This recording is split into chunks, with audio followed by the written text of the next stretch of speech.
أعوذ بالله السميع العليم من الشيطان الرجيم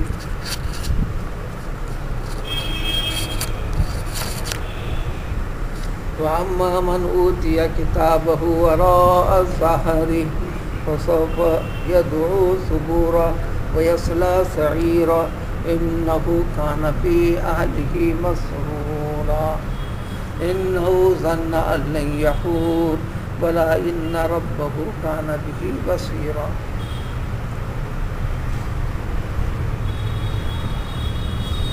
انسان اپنی زندگی میں جو کچھ بھی کرتا ہے یا کرے گا یا کر رہا ہے، چاہے اچھا یا برا جو بھی ہے، وہ تمام کی تمام چیزیں آخرت میں اس کا انجام، اس کا بدل، اس کا اجر، اس کا سزا یا ثواب جو کچھ ہے وہ پا کر ہی رہے گا. اس آیت کے تحت ایک پہلو کی وضاحت ہو گئی، یا تو ہر انسان کو اس کے نام اعمال کسی کو داہنے یعنی سیدھے ہاتھ میں دیے جائیں گے، یعنی سیدھے ہاتھ سے لے گا، یعنی سامنے سے دیے جائیں گے، ہاتھ بڑھائے گا لے گا. اس کی تفصیل گزر گئی. یہ شخص بڑا خوش نصیب ہے، خوش رہے گا، ہمیشہ کے لیے خوش رہ جائے گا.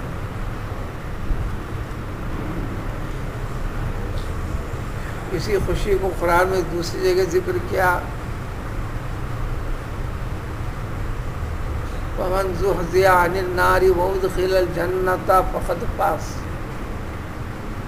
جو کوئی بھی دوزخ سے دور ہوا اور جنت میں اس کو داخلہ مل گیا تو بس وہی کامیاب و کامران ہوا.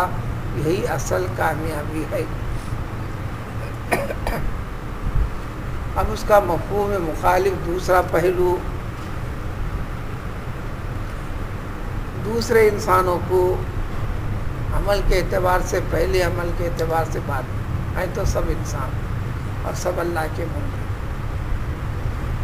اب وہ لوگ جن کو ان کی کتابیں، ان کے نام اعمال کتابچے ان کی پیٹھ کے پیچھے سے دیے جائیں گے، ملیں گے. صورتحال ایسی ہوگی، سیدھا ہاتھ تو گردن سے بیڑیوں میں جکڑا ہوا ہوگا. قرآن میں جگہ جگہ وضاحت ہے، جعلنا الاغلال فی اعناقہم. رہ جائے گا بایاں ہاتھ، وہ بھی آگے بڑھ نہیں سکے گا. اپنے نام عمل لینا ہے، ظاہر ہے پیچھے کا پیچھے سے وہ اپنے نام اعمال کو قبول کرے گا، لے گا. انکار کی تو کوئی شکل ہے ہی نہیں. جن کو نام اعمال بائیں ہاتھ سے دیے جائیں گے یا بائیں ہاتھ میں ملیں گے، ان کا انجام کیا ہوگا؟ کہ جو ہوگا موت کے بعد، پھر اٹھائے جانے کے بعد، دوسرا سر پور کے جانے کے بعد، حساب و کتاب کے بعد والی باتیں، یعنی فوراً کی بات نہیں ہے، بعد والی بات، بعد میں بھی زیادہ دیر والی بات ہے. اس جیسے مفہوم کو سوفا کے ذریعے سے قرآن ذکر کرتا ہے، اور بعد میں لیکن تاخیر نہیں، بہت جلد، تو سین کے ذریعے سے ذکر کرتے ہیں، جیسے سیقولون، سیؤتی، مطلب سوف یؤتی کا رب کا پترہ. اسی لیے ترجمہ وہ ہوگا، اے محمد صلی اللہ علیہ وسلم، آپ کو جو آپ کا رب دے گا آپ اس سے خوش ہوں گی تو خوش ہو جائیں گے. تو اس کا ترجمہ ہے، اے محمد صلی اللہ علیہ وسلم، آپ کو آپ کا رب جو قیامت میں عطا کرنے والا ہے. حالانکہ وہ لفظ قیامت ہے، وہ صوفہ کی وجہ سے، صوفہ کا ترجمہ قیامت میں، تاخیر. اس دنیا کے مقابلے میں تاخیر کیا؟ آخرت. اس لیے اس پر ذکر کیا گیا کہ دیکھو یہ باتیں بعد میں ہونے والی ہیں، تمہیں بتا دی جا رہی ہیں. بعض کو وہ بعض بہت زیادہ ہوں گے گنتی میں،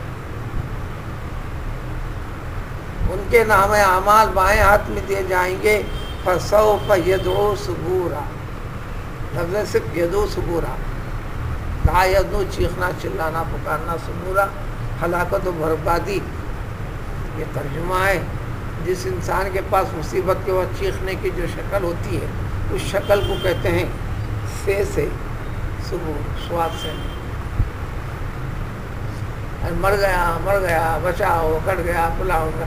جس کے پاس جو نہز ہے چیخنے چلانے کا بڑی مصیبت میں، آفت میں، مرا کچھ بھی، ترجمے میں بولیں گے ثبورا ہلاکت و بربادی. ہلاکت کے لیے ہلاکت لفظ آتا ہے، بربادی کے لیے تدمیر کا لفظ آتا ہے. تدمرنا تدمیرا غلام، قریب کھینچ کر معنی بیان کرنے کے لیے اردو میں ترجمہ کرتے ہیں ہلاکت و بربادی.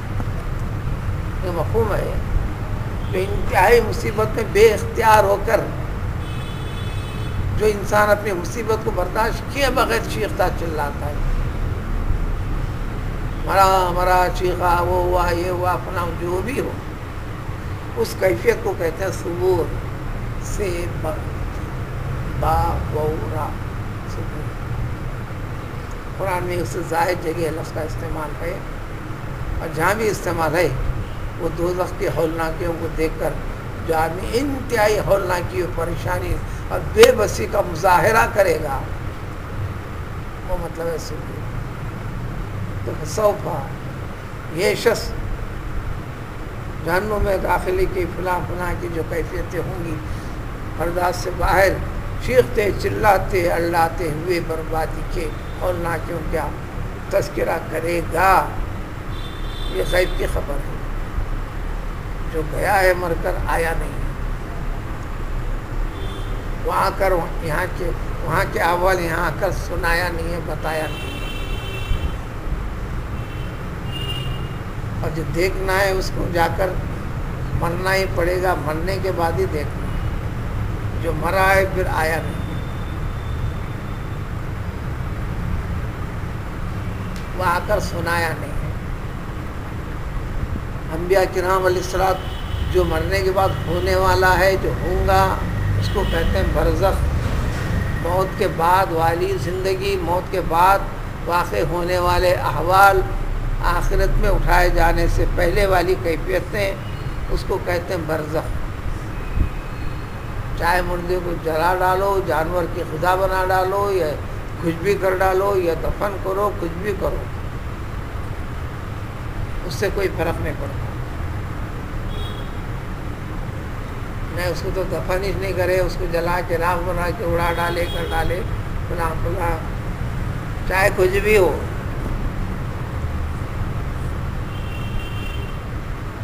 اس کے بعد والے حالات اس کے ساتھ ہیں.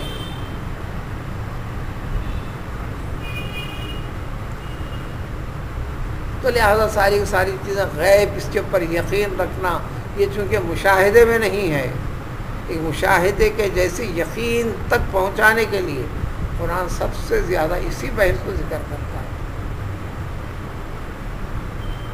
29ویں پارے کے بھی اکثر و بیشتر سوروں میں یہی مضمون ہے، مختلف پہلوؤں کے ساتھ کئی سوروں میں. 30ویں پارے کے پہلے سورے سے مسلسل یہی مضمون کئی پہلوؤں کے ساتھ، کئی وضاحتوں کے ساتھ آپ کے پاس آتے جا رہا ہے.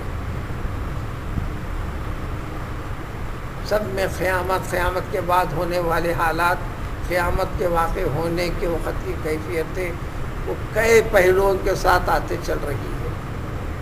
تو گیا مرنے کے بعد والی چیزوں پر یقین کامل طریقے سے رکھ کر اپنی زندگی کو زندگی کے ساتھ جوڑ تو ہے، جوڑ ہے یہ یقین رکھ کر.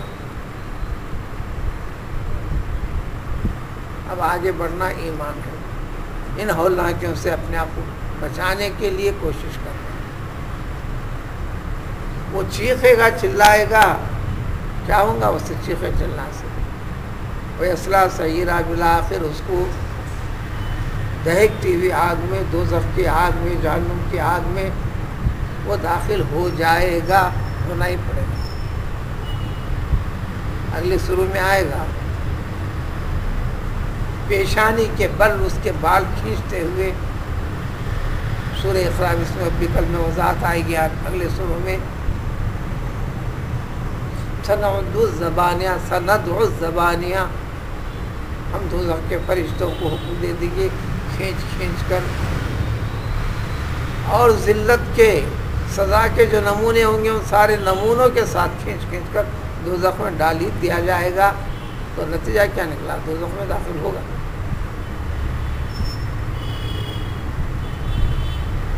اس لیے فرمان ہے انہ کان فی اہلہ مسرورا.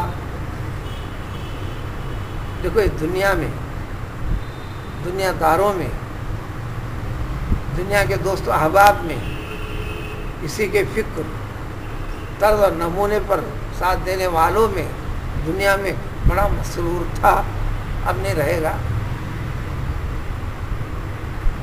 اوپر گزرا جن کے نام عمل سیدھے ہاتھ میں دیے جائیں گے، مل جانے کے بعد وہ مسرور رہے گا، ہمیشہ مسرور رہے گا، خوش و خرم رہے گا، کیونکہ دنیا میں وہ خوشی اس کو میسر نہیں ہوئی. اب اس کو جو دوزخ میں ڈال دیا جائے گا، وجوہات بھی بتا دیے کہ یہ اپنے اہل و عیال میں، اپنے دوست و احباب میں، اپنے دنیا کی زندگی میں، دنیا کے طرز عمل کے اندر بڑا مسرور تھا، خوش تھا. آخرت کی پرواہ نہیں، دوزخ کا عذاب سن کر اس کو حیبت بھی نہیں ہوتی، حیلنا کی بھی نہیں ہوتی، اور اس جیسی چیزیں جہاں جہاں بچنے کی کوشش ہے کرنے کی کوشش بھی نہیں کرتا. اس لیے کہ جب یقین ہی نہیں ہے کرے گا کیوں؟ اس یقین نہ ہونے والی کیفیت کو اللہ نے بیان فرمایا انہ ظن ان لن یحور، بلکہ اس کا تو یہ خیال تھا، پکا خیال، ظن باطل تھا وہ، اگرچہ کہ وہ ہرگز نہیں آخرت کی طرف اس کو لوٹ کے جانا نہیں ہے. موت ہو گئی، دفنا دیے، جلا دیے، ختم ہو گیا، اب کچھ بھی نہیں رہا.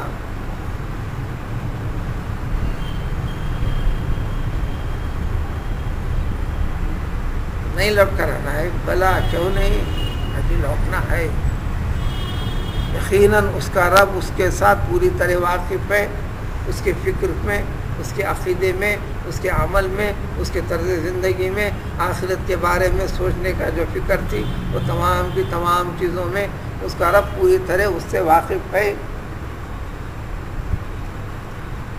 اس لیے حدیث شریف میں آیا دو چیزیں کسی بندے میں میں جمع نہیں کرتا، امن اور خوف. جو دنیا کے اندر امن ہی امن، جس کو یہاں تعبیر کیا گیا انہ کان فی اہلہ مسرورا، دنیا کی طرز زندگی میں مست و مگن رہ کے چلتا تھا، ادھر کی پرواہ نہیں بھی کرنے، کسی کا حق ماروں اس کے دل کو کیا لگ رہی ہے پرواہ نہیں، چلنے دو، مرنے دو. اپنے حق کے لیے قتل بھی کرتا، اپنے حق کے لیے دوسروں کا حق طلب کرتا، اپنے حق کے لیے دوسروں کو زبان سے بھی تکلیف دیتا، عمل سے بھی تکلیف دیتا، اقتدار ملے تو طاقت سے بھی یہ کرتا، قلم ملے تو قلم سے بھی ان کی مذمت کرتا، یہ کرتا، ہر اعتبار سے کرتے رہتا ہے. مست اسی دنیا کے چال چلن کے اس پہلو میں ہے. تو اللہ کا ارشاد ہے آخرت میں وہ امن والی کیفیت انہیں پائے گا ہی نہیں، خوف ہی خوف میں ہوں گا جو دوزخ اس کے ہوگا. اس کا مفہوم کا الٹا بھی جو دنیا کے اندر خوف اور حیبت والی کیفیت رکھ کر اس طرز کے ساتھ زندگی کو آگے بڑھاتا ہوا ہے، اپنی زندگی کے خوشی کے موقع پہ بھی آخرت والی فکر کو سے بے فکر نہیں ہوتا.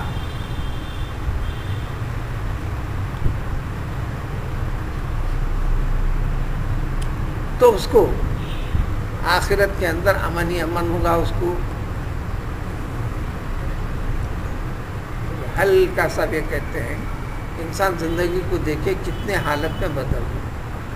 نہیں تھا، پیدا ہوا، بے بس، بغیر طاقت، بغیر سمجھ کے شیرخوار بچہ تھا، کیفیت بدلی، ہوشیار بننے لگا، بولنے لگا، دوڑنے لگا، چکنے لگا. پھر وہ ہوشیاری آئی، بچپن بھی ہے، جوانی کی جیسی کیفیتیں بھی آئیں. پھر وہ ہوشیاری آئی، بچپن کے سارے نمونے گئے، جوانی اور دوسرے طرز زندگی کے ساری دنیا کے پر غلبہ میں پاؤں گا، فلاں پاؤں گا. پھر وہ کیفیت ٹوٹی کری، پھر بڑھاپے کی کیفیت میں داخل ہونے لگا، پھر کیفیت ہوتے ختم بھی ہوا۔ یہی نظام کو بتانے کے لیے قدرت نے رکھا، یہ دنیا کے دن رات کے آنے جانے، چاند کے نکلنے، چھوٹے ہو کر بڑا ہونے، پھر گھٹنے، پھر غائب ہونے، پھر ظاہر ہونے، رات کا ابتدائی حصہ آنا، پھر وہ ختم ہونا، ان چیزوں کو بتاتے یہ جس طرح اس کائنات کے نظام میں جو تبدیلی دیکھ رہا ہے ایک حالت میں باقی نہیں ہے، بس تیری زندگی پہ بھی غور کر، وہ بھی ایک حالت میں باقی نہیں ہے، لیکن انجام کیا ہونے والا ہے، وہ بھی ختم ہونے والا ہے، تو بھی ختم ہونے والا ہے، سب کچھ اپنے رب کے پاس پیش ہونا ہے۔ ان چیزوں کو ان آیاتوں میں تجوید دی۔ فلا اقسم بالشفق، سورج ڈوبنے کے بعد آسمان کے اوپر ابھی تاریکی بھی نہیں آئی، بلندیوں کے اوپر ایک شفق، ایک روشنی سی ظاہر ہوتی ہے، سرخ، پھر سفید، پھر غائب ہو جاتی ہے، پھر تاریکی آ جاتی ہے، اس کو کہتے ہیں شفق۔ وہ سرخ بھی ہوتی ہے یعنی لال، اور سفید بھی ہوتی ہے، وہ سفید بھی ہوتی ہے۔ تو میں اس شفق کی قسم کھا کر تمہیں بات بتاتا ہوں، یعنی اس نظام پہ غور کرو۔ اور جب یہ غائب ہونے کے بعد اب رات کا شمار ہے، واللیل وما وسق، اور رات کی جب رات ہوتی ہے تو سب کے اوپر ہوتی ہے رات، جتنی چیزیں چھوٹی بڑی سب کے لیے تاریکی ہوگی، سب کو ڈھانپ لی، تو گیا رات کے اندر تمام چیزیں جتنے شامل ہیں، انسان، حیوان، درند، پرند، چرند، ان تمام کی تو گیا ساری مخلوق کی، اور چاند کی قسم قمر کی،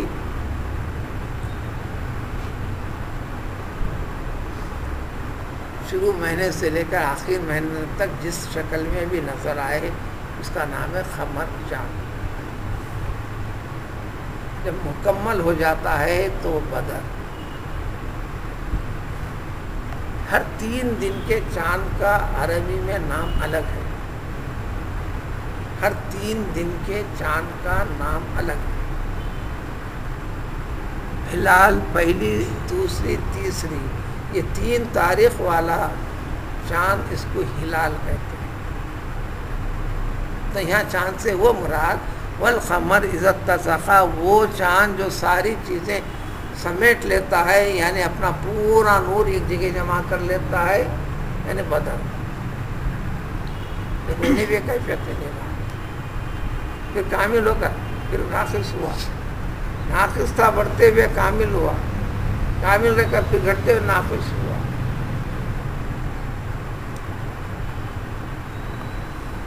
اس کی قسم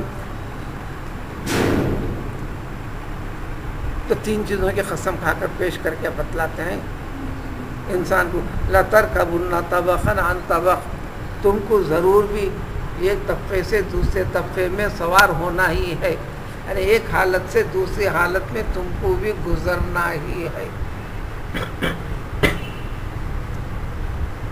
جیسے نظام چلتا ہے، ہر انسان ان مرحلے واری گزرے گا، گزرتے ہی رہنا ہے۔ فَمَا لَهُمْ لَا يُؤْمِنُونَ، تو جب یہ چیزیں ہونی یقینی ہے تو اب ان چیزوں کے اوپر تم ایمان اور یقین کیوں نہیں رکھتے؟ یہ لوگ جو بیان کی گئیں، بلکہ جب قرآن ان کے اوپر پڑھ کر بتایا جاتا ہے، قرآن کی چیزیں اس کو تسلیم بھی نہیں کرتے، قبول بھی نہیں کرتے، دل اور عقیدے سے مانتے بھی نہیں، اس کو تعبیر کیا، لا یسجدون، اس کے لیے سجدہ نہیں کرتے۔ سجدے 2 ہیں، ایک عبادت کا جو نماز میں ہوتا ہے، اور ایک کسی بڑائی کو تسلیم کر کر اپنی عاجزی کا اظہار کرنا، یعنی ماننے کا، قبول کرنے کا، میں آپ کی اس حرکت پر سجدہ کروں گا، یعنی پوری طرح مانوں گا۔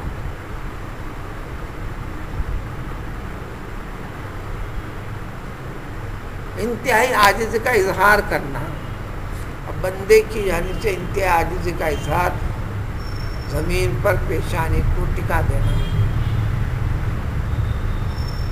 اسی لیے حالت نماز میں اگر آیت سجدہ کے اوپر رکوع کر رہے ہیں تو رکوع کرتے ہو جب ارادہ کر لیا گیا، رکوع میں جب جائیں سجدہ ضمن میں ادا ہو گیا، کیونکہ مستقل سجدے والی چیز نہیں ہے، ارادہ کرنے پر رکوع کے اندر سجدہ ضمن میں ادا ہو گیا۔ جیسے اقرا بسم کا سورہ ہے، سجدے کے الفاظ کے اوپر ہی ختم ہے، اسی طرح سورہ نجم ہے، سجدے والے الفاظ کے اوپر ہی سورہ کا اختتام ہے، اور دو طریقے سجدہ کر کر پھر اٹھ کر اگلے سورہ کی چند آیتیں پڑھنا، یہ اچھا طریقہ ہے۔ نہیں تو وہیں نیت کر کر اس رکوع میں اسی کو مرج ضم شامل کیا جا سکتا ہے، تو یہ سجدہ کامل سجدہ نماز کا نہیں ہے، یہ آیت سجدہ ہے، سننے پڑھنے تمام والے کے پر یہ ہے۔ تو سجدے کا اصل مفہوم ہوا کہ قبول کرنا انتہائی درجے سے، تو قرآن کی آیتوں پر یقین ہوتا ہی نہیں، اس یقین والی کیفیت کو ظاہر کرنے کے لیے سر جھکا کر بھی بتانا، زمین پہ سجدہ رکھ کر بتانا۔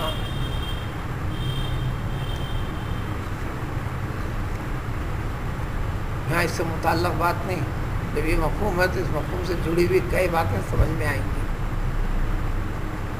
جیسے نماز کی نیت کرنا، فنا کرنا، نیت کرنا، دو چار باتیں معلوم ہو گئی، لوگوں کے اندر وہم پیدا کرنا شروع کر دیا، 20 قسم کے ٹوٹی پھوٹی اسلام کے چند چیزوں پر لگے ہوئے انسان کے اس کے دل و دماغ کو بھی خراب کرتے انسان پھرتا ہے۔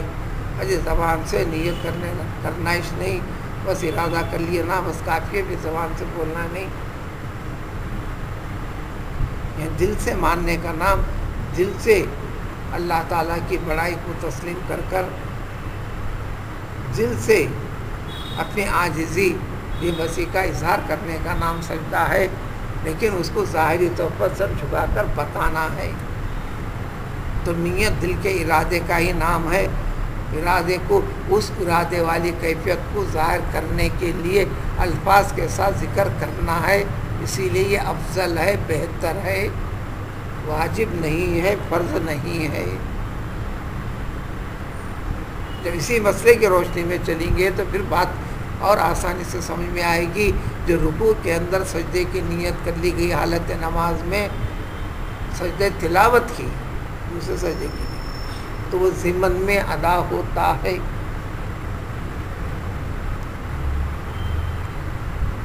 اب یہاں پر اس سورہ کے اندر جو مضامین ذکر کیے گئے ہیں، یہ ذکر کیا تو فوراً قبول کرنا چاہیے، دل مائل ہونا چاہیے، پھر بھی انکار،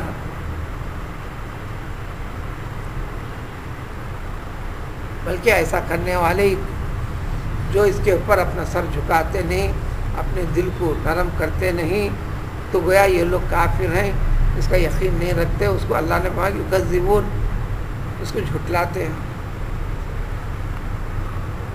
بھلا جو بھی کرو، آگاہ کرتے ہیں اللہ تعالیٰ جو کچھ اپنے ایسے انسان اپنے دلوں میں جو معنی مفہوم مطلب رکھتے ہیں، اس کو اللہ کی ذات خوب اور بہتر جانتی ہے۔ یہ اللہ کے نافرمان ہیں، یہ اللہ کے غضب کے مستحق ہیں، لہذا اے محمد صلی اللہ علیہ وسلم ان کو بشارت دے دیجئے دردناک عذاب کی۔ غصے میں زیادہ غصے کا جب ذکر ہے تو بربادی کو خوشخبری کے لفظ سے تعبیر کریں، لیکن استثناء ہیبت سب کو کرنا ہے، سننے والے مومن کو بھی کرنا ہے، دوسرے کے لیے حیج ہے، تو اس لیے پھر اللہ تعالیٰ اس کو اطمینان دلاتے ہیں، اور ایمان ابھی بھی لا لیتے ہیں، یا ایمان والے لوگ پھر ایمان کے تقاضوں کی تعمیل تکمیل کرنے والے، جس کو عمل صالح کہتے ہیں، یقیناً اللہ تعالیٰ ان کے لیے اجر جو دیں گا ختم نہ ہونے والا، یعنی دائمی اجر و ثواب سے نوازے گا آخرت میں، غیر ممنون، غیر مقطوع، غیر منقطع، کبھی تمام نہ ہونے والا، جنت تو جنت کبھی ختم نہ ہونے والی، جنت کی نعمتیں کبھی ختم نہ ہونے والی، جنت میں داخل کیا بندہ بھی کبھی اس کو موت نہ آنے والی، ہمیشہ رہے گا۔ یہ قدرت اس کو یہ نظام بنا کر یہ کیفیت اور نعمت کی شکل میں رکھے گی، تو لہٰذا کیا وہ انجام چاہیے، یہ انجام چاہیے، بندہ غور و فکر کرے اور آگے